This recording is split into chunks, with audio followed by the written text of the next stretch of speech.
A'udzu billahi minasy syaithanir rajim. Bismillahirrahmanirrahim.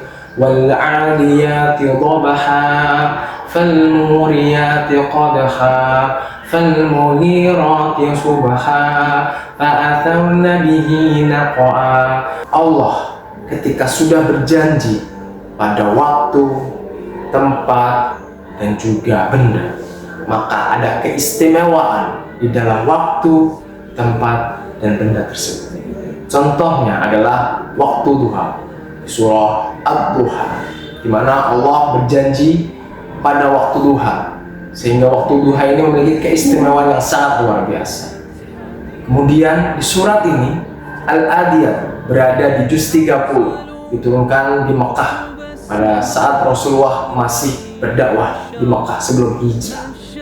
Al-Adiyah dari ayat 1 hingga 5 menceritakan bagaimana kehebatan kuda-kuda kaum muslimin yang digunakan untuk berperang pada saat itu, di mana di situ digambarkan kuda itu sampai memercikkan api ketika kaki kuda bertemu dengan batu, bersentuhan dan juga berbenturan dengan batu. Kemudian kuda-kuda tersebut juga berlari dan meninggalkan debu-debu yang sangat banyak di belakangnya.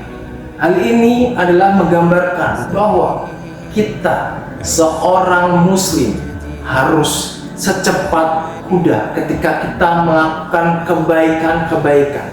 Contohnya adalah ketika azan berkumandang, waktu sholat sudah masuk, maka kita harus segera bergegas menuju masjid, karena pahala dan juga keutamaan dari sholat berjamaah, apalagi di shaf paling terdepan, itu sangat-sangat luar biasa.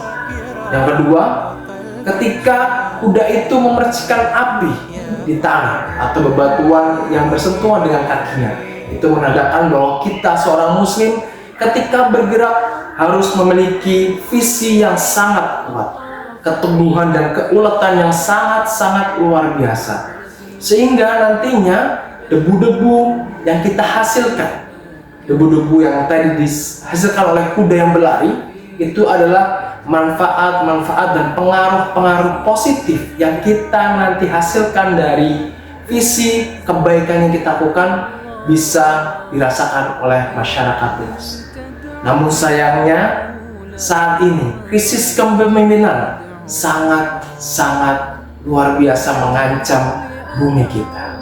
Tidak hanya di negeri kita tercinta, tetapi di seluruh dunia. Bagaimana tidak, Palestina hingga detik ini belum juga bebas karena kurangnya pemimpin-pemimpin yang amanah, pemimpin-pemimpin yang teguh mempunyai visi misi, baik itu dalam kemanusiaan, keagamaan, dan sisi-sisi kehidupan lainnya. Kita lihat anak-anak muda, bahkan anak usia sekolah, hingga larut malam mereka mabuk dengan bermain game. Mereka lalai dengan permainan-permainan yang sangat-sangat melalaikan tersebut, sehingga mereka bangun pagi pun tidak bisa.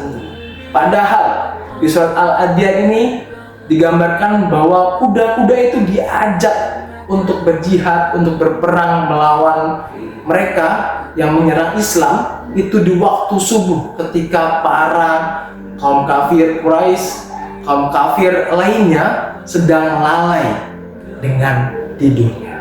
Nah, inilah terjadi di tengah masyarakat kita, para pemuda yang harusnya menjadi ujung tombak peradaban, tidak hanya di negeri ini tapi di dunia.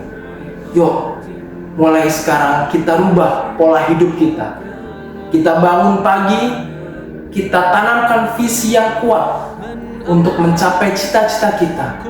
Kita tanamkan visi yang kuat untuk memperbaiki bumi ini, untuk memperbaiki negeri ini, mulai dari terkecil, yaitu bangun pagi. Ikuti terus kisah-kisah tentang luar biasanya para pemimpin Islam di masa lampau ketika kejayaan Islam mencapai puncaknya di segmen terbaru Habis Pemimpin Dunia, yaitu kisah para pemimpin Islam. Wassalamualaikum warahmatullahi wabarakatuh.